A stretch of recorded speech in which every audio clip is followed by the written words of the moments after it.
Instituto Bíblico del Aire, capacitando para el servicio eficaz.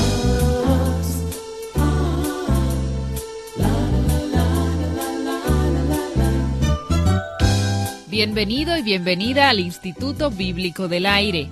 Uno de los pasajes más controversiales de la vida de Jesús lo presenta echando fuera del templo a personas que negociaban en sus alrededores.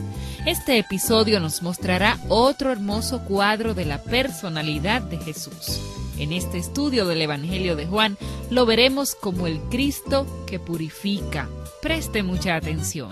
Ya Alberto Valle está listo con el estudio.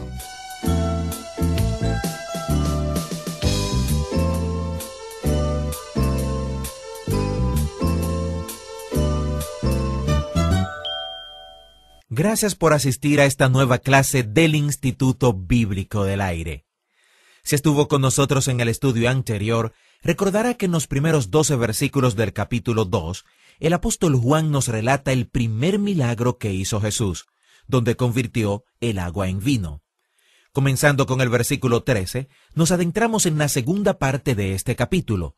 El pasaje nos dice: Estaba cerca la Pascua de los judíos, y subió Jesús a Jerusalén, y halló en el templo a los que vendían bueyes, ovejas y palomas, y a los cambistas allí sentados. Y haciendo un azote de cuerdas, echó fuera del templo a todos, y las ovejas y los bueyes, y esparció las monedas de los cambistas, y volcó las mesas.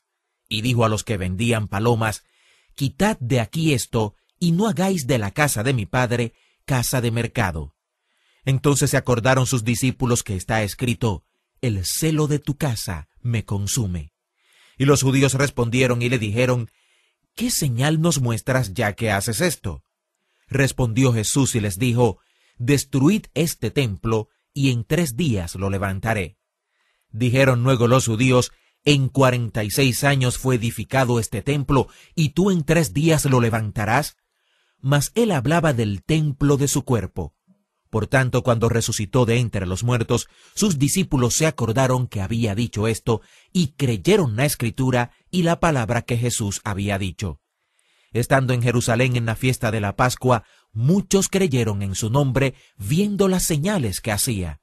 Pero Jesús mismo no se fiaba de ellos, porque conocía a todos y no tenía necesidad de que nadie le diese testimonio del hombre, pues él sabía lo que había en el hombre. Este pasaje recapitula un hecho asombroso: la purificación del templo. El patio de este templo, donde la gente cambiaba dinero y vendía animales, los cuales los peregrinos religiosos compraban para ofrecer sacrificios, cubría un área de 14 acres. Era bastante grande. El solo hecho de pensar en Jesús con un lazo con el dinamismo de su personalidad, persiguiendo a la gente que vendía animales y cambiaba dinero, nos da una imagen de quién era él. Recuerde que estamos observando a Juan como una galería de arte, pues aquí tiene un cuadro de Jesús que nos impresiona a todos. El dinamismo de su personalidad, no el lazo que tenía en sus manos, sino la pasión que vieron en sus ojos, fue la justa indignación de Jesús la que sacó a esa gente fuera del patio. Sí, esta es una imagen del dócil y apacible Jesús. Si compara los evangelios mientras lee, probablemente se dará cuenta que Mateo, Marcos y Lucas colocan este evento al final del ministerio de Jesús y Juan lo hace al comienzo. Los estudiosos han tratado de resolver este arreglo de diferentes maneras. Algunos dicen que quizás hubo otra purificación y hay otras explicaciones, pero recuerda que cuando comenzamos con el Evangelio de Juan, dijimos que cuando Juan escribió este Evangelio, nos dio el propósito por el cual escribe.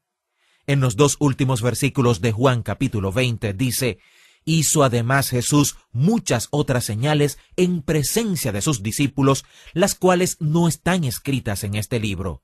Pero éstas se han escrito para que creáis que Jesús es el Cristo, el Hijo de Dios, y para que creyendo tengáis vida en su nombre.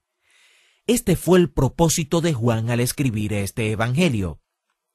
Cuando Lucas escribió su evangelio, él también nos dice el propósito. En los primeros versículos, como todo un historiador, dijo que tenía un conocimiento completo con respecto a todo lo que Jesús hizo. Así que su propósito fue presentar un relato ordenado. Lucas quería poner los registros de todos estos eventos en orden cronológico y preciso. Ese no era el propósito de Juan. No quiere decir que a Juan no le importaba poner las cosas en orden cronológico, pero ese no era su propósito primordial. Y como dijimos en los estudios anteriores, el propósito del cuarto evangelio lo hace único. Una razón por la cual el 90% del contenido del cuarto evangelio no se encuentra en los otros 3 evangelios es porque Juan tenía un propósito diferente por el cual escribirlo. Juan tenía un argumento. El argumento es: Jesús es el Mesías, el Cristo, el Hijo de Dios, y la salvación puede ser encontrada solamente en Él y por medio de Él. Dios amó tanto al mundo que entregó a su Hijo unigénito para nuestra salvación, y si creemos esta gran noticia, podemos ser salvos. Este es el argumento del Evangelio de Juan. El apóstol Juan quiere convencernos desde el principio que Jesús es el Cristo. Cristo es la traducción hebrea del nombre Mesías. Aunque es posible que este evento no se haya producido al principio del ministerio de Jesús, fue este evento el contexto usado por Jesús para declarar su señal más importante. Él dice: «Destruid este templo y lo levantaré en 3 días». Él se estaba refiriendo a su resurrección, la señal más importante que Juan nos cita. La primera señal que Juan nos relata, el milagro donde Jesús convirtió el agua en vino, es un resumen alegórico de lo que Juan nos dice en su prólogo. Los que respondieron correctamente al mensaje de Jesús recibieron el nuevo nacimiento. Después del milagro alegórico del nuevo nacimiento, Juan llega a su presentación de esta señal, porque esta señal es la más importante que Juan nos citara de todas las señales que hizo Jesús, las cuales comprueban que Él es el Cristo, el Mesías, el Hijo unigénito de Dios.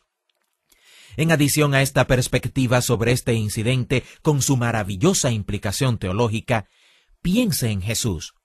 Humanamente hablando, un hombre sin credenciales, vaciando el patio del templo con un azote de cuerdas, nada más, y el fuego de la indignación en sus ojos. Él no fue a la escuela rabínica, era un simple carpintero de Nazaret. Nazaret no tenía buena reputación en esos días. Piensa en él entrando al patio del templo, arrojando las mesas de los que cambiaban dinero y sacando a todos los animales del patio y diciendo todo lo que dijo. Por eso las autoridades del templo, los judíos religiosos, mandaron a sus líderes a preguntarle: ¿quién crees que eres? En los otros evangelios lo ponen de otra manera: ¿con qué autoridad estás haciendo esto y quién te dio esa autoridad? Ellos estaban retando a Jesús para ver si tenía o no las credenciales de hacer lo que estaba haciendo.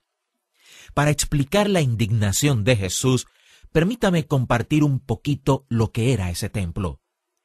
El templo de Salomón fue construido de la misma manera como fue construido el templo de adoración en el Antiguo Testamento. El patio del templo era llamado el patio de los gentiles, porque si una persona no judía iba al templo, ese lugar era lo más cerca que podían llegar. Los gentiles no podían ir más allá.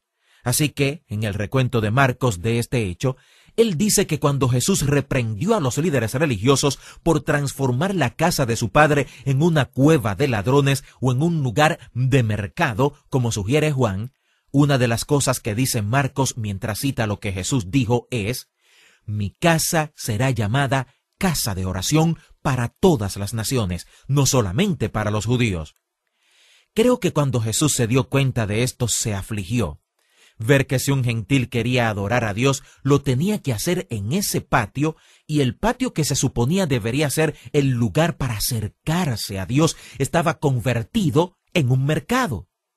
Era un requerimiento del sistema religioso que cada varón judío fuera a estas fiestas como la Pascua y tenían que llevar sacrificios de animales. Algunas veces había más o menos 250,000 de judíos en Jerusalén durante la fiesta de la Pascua. Había muchos judíos que vivían en otras partes del mundo en este tiempo por la dispersión que se produjo en el Antiguo Testamento. Había lugares en el mundo que tenían más judíos que Jerusalén. Por ejemplo, Alejandría, en Egipto, tenía más judíos que Jerusalén. Realmente los judíos estaban esparcidos por todo el mundo. Al llegar a Jerusalén, miles de estos judíos dispersos tenían que ofrecer sacrificios de animales. No era posible o conveniente para ellos llevar animales a lo largo del viaje, así que tenían que comprarlos al llegar a Jerusalén. ¿Se puede imaginar cómo un negociante astuto podía aprovechar esta situación? La indignación de Jesús fue causada por la asombrosa realidad que había, no por los negociantes astutos que sacaban provecho del mercado.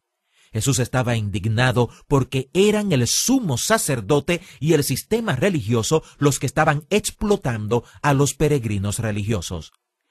Parece ser que algo que realmente indignó a Jesús fue ver a los que vendían palomas. Esa era la ofrenda que usualmente presentaban los pobres. No solamente estaban explotando a peregrinos devotos y espirituales, sino a peregrinos pobres. Otro negocio de la clase religiosa era cambiar dinero. El sistema religioso descalificaba cualquier moneda que llevara una imagen como la de César. No había una moneda en el mundo que este sistema religioso no declarara inaceptable. Inventaron una moneda para usarla en el templo y era la única que aceptaban. Por esta razón, cuando los peregrinos religiosos llegaban a Jerusalén de todas partes del mundo, tenían que cambiar sus monedas. Por cada moneda que los peregrinos religiosos cambiaban, los religiosos mafiosos sacaban un provecho muy grande. Cuando usted suma lo que el sistema religioso corrupto ganaba de la venta de animales que vendían, a veces 75 veces más de lo que valían con todo el dinero que hacían cambiando monedas, puede ver la dimensión del negocio del templo. Pero también era un negocio muy corrupto. La injusticia de esta práctica haría enojar a cualquier persona que tuviera integridad. Pero cuando ve el factor real, los responsables de esta extorsión despreciable, los mismos líderes religiosos de estos peregrinos devotos que eran responsables de descuidar también la casa de Dios, usted puede apreciar un poco más la indignación de Jesús mientras Él saca a los líderes religiosos, a la gente y sus animales fuera del patio que tenía 14 acres y volcaba las mesas de los cambiadores de dinero. En el próximo estudio compartiremos las lecciones que encontramos en este precioso pasaje. Así que le invito a que, Dios mediante, esté con nosotros. De esta forma concluimos otra importante clase del Instituto Bíblico del Aire. Esperamos que haya sido de gran edificación para usted. Si así ha sido, nos gustaría recibir noticias suyas. Le invitamos a escribirnos y contarnos en qué forma estos estudios son de bendición para usted. No olvide solicitar los materiales que acompañan esta serie de estudios que recibirá completamente gratis a vuelta de correos. Esta es la dirección: Instituto Bíblico del Aire, P.O. Box 2805, Miami, Florida 33265, Estados Unidos, o al correo electrónico iba@transmundial.org. Que Dios le bendiga. Nos encontramos en la próxima clase.